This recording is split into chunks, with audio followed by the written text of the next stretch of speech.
Welcome back to Banned by PBS, Muslims Against Jihad. Now, so far, you've seen a bit of what moderate Muslims are up against when they try to oppose the Islamists. The radicals openly condemn moderates, even threaten them with an arrogance that suggests they don't think they can be stopped. Next, director and producer Martin Burke exposes the Islamist treatment of Muslim women and how some women are fighting back.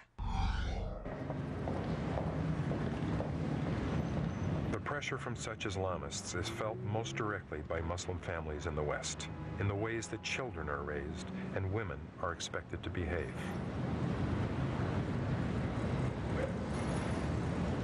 In the Muslim communities of the West, satellite television connects them to the numerous networks from Saudi Arabia, from the Gulf states, and the rest of the Islamic world.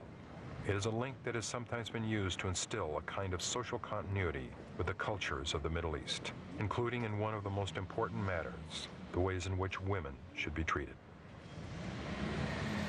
أولا القرآن قال أول شيء الإرشاد والنصح والوعظ ثم الهجر ثم واضربوهن بعدين تعال أقول لك القرآن لما قال هالآية قالها لأي حالة مو كل الحالات هي حالة واحدة. Throughout the West, Muslim females are growing up and living with dilemmas and contradictions that other women do not face. If you're asking us to let our Muslim women try to be more westernized, to be as Western women live, that is something we will disagree with definitely. There's not even any question about that.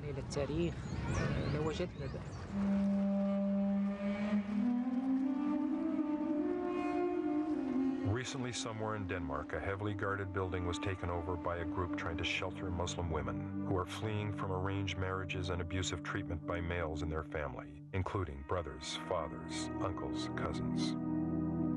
But it was discovered that some of the women had made the mistake of taking a taxi in their attempts to flee from such home lives.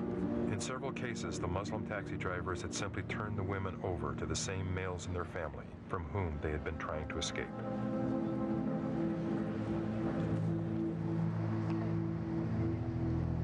With these problems and fears have come the rallies and protests held by those most at risk, the Muslim women who do not want to live under the male extremists in the tight-knit Islamic communities like those of Denmark.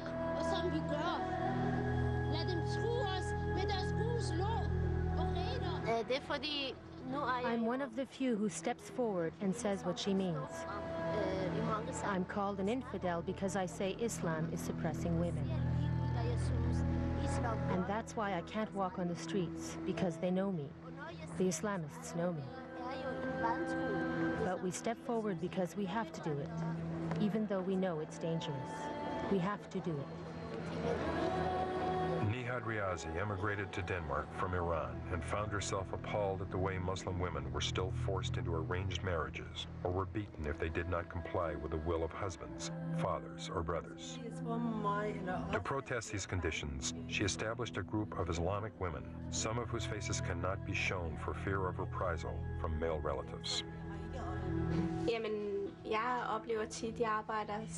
I experience a lot of trouble when I go out with a dress that might be low-cut.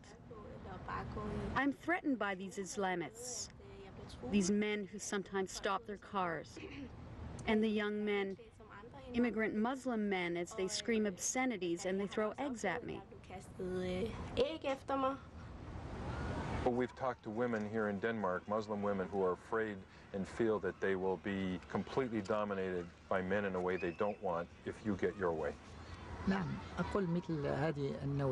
These women are not really Muslims.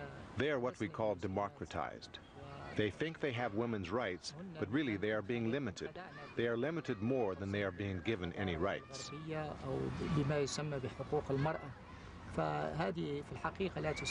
Being a Muslim, first of all, means that you are totally surrendering to God. You are being God's slave. You don't ask questions about the religion. You're either a total Muslim or you are not. So in that way, we don't look at them as being Muslims.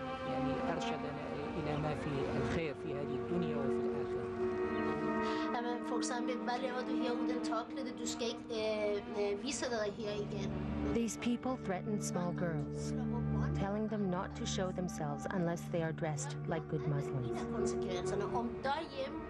And we know for a fact that in the very religious Islamic families, they use violence against wives who do not want to obey. That is why so many crisis centers are being created to help these women. Is this all about power? Yes, it's all about power. These men, they know they can't get the power in the government and take over. So the purpose of this is to get the power within the Muslim community, so they can get influence on the streets by controlling the Muslim families. After the break, harrowing tales of Islamist honor killings. In one, a father orders his son to kill his own sister. You won't believe what happened when the son said no.